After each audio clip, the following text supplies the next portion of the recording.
What's going on, guys? Zach here, bringing you a new video today. We're just going to be talking what went down in the NFL with the waivers and all that. So we're just going to update things and, talk about some things, see how the NFL is shaping up. Let's get ready to start the season here. So if you're new, I am new to YouTube as well. Please appreciate it so much. A like, a subscribe if you like this channel, anything, a comment, anything helps. I'm really just trying to get started. I appreciate that. So enough of that. Let us get right into the video. So if you see me looking down, I'm looking at my phone through some tweets that I went through and saved because these are what I kind of want to bring up in this video.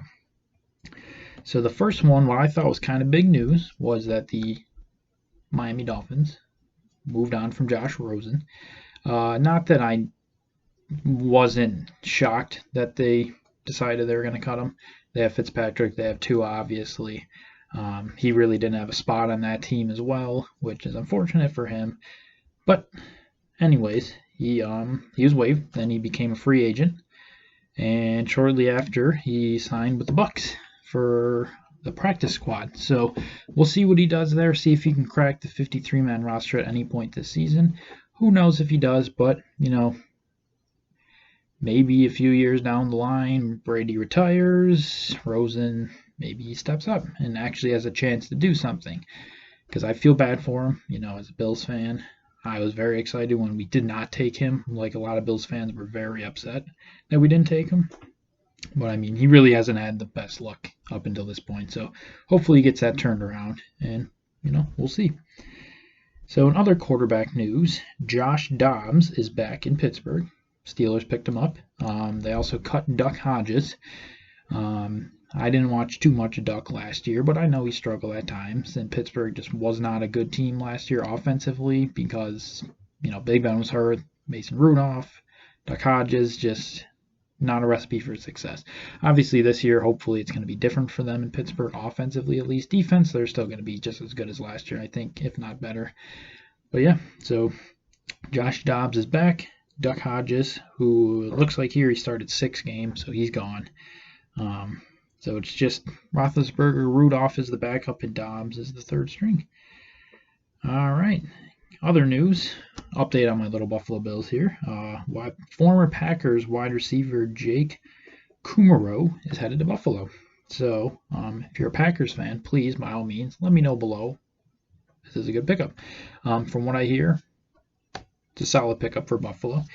He's just on the practice squad, so we probably won't see him at any point this year, but he adds wide receiver depth if we do need it, which is nice.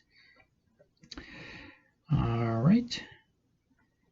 And in vice versa roles, the Packers are signing former Buffalo Bill wide receiver Robert Foster to their practice squad. So Bills Packers swapping wide receivers there.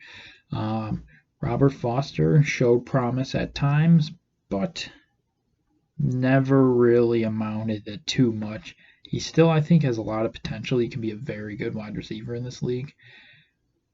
But he's got to do something quick. He'll, play on the practice squad for a year, maybe.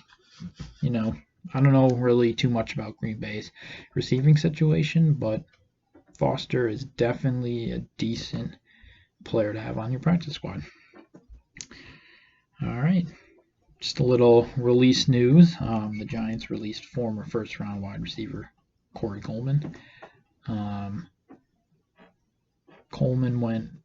He was drafted by Cleveland, got cut.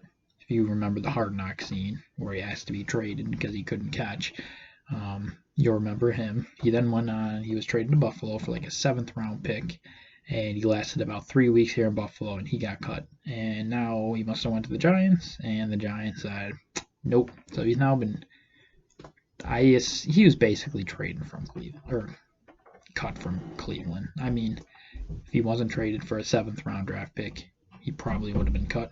So he's now been cut from 3 teams, essentially. Not looking good for his career at this point. Maybe he can get on a practice squad somewhere, kind of turn his career around, but I don't know. Let me know what you guys think about him down below.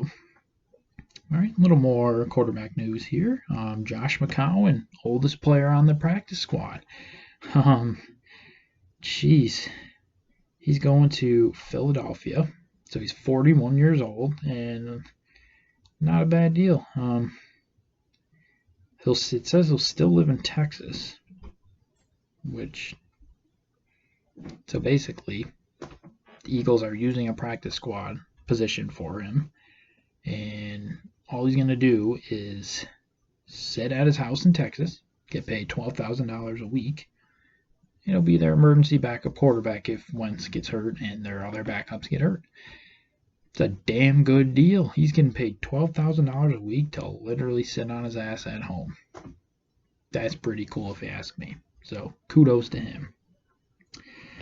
All right, Cowboys news. They signed veteran defensive back Brandon Carr to the practice squad. So he's actually played 192 consecutive games, and he has not missed a game since entering the league. So yeah, Carr's going to the practice squad, but that's a guy who might end up seeing the roster at some point this year. But we'll have to wait and see. Let me know if you think that's a good signing for Dallas. All right, the Titans have placed their first-round rookie offensive tackle Isaiah Wilson, who they did draft in the first round, on the COVID list. Second time this year. Hopefully he's all well and healthy, and we'll see him at some point start his career. A little more Cowboys news, injury news, unfortunately. They officially placed Sean Lee and Lael Collins on the IR. Sean Lee is a solid linebacker, and at least the first 3 weeks he's not going to be playing. So we'll see how that affects Dallas's defense. Hopefully nothing too drastic that they can't come back from. All right, the Jaguars are bringing back Mike Glennon on the practice squad. Nice. Mike Glennon's sticking around. He is an absolutely terrible quarterback, but somehow he continues to get a job. Kudos to him. He's on the practice squad in Jacksonville. And this is a little older news, but Bills place Patrick DeMarco on the IR, neck injury. He's done for the year. So yeah, that's really it for the news today. Let me know what you guys think, and I look forward to reading and responding to your comments. Again, subscribe, like, anything. It all helps very much. Thank you. I will see you later. Peace.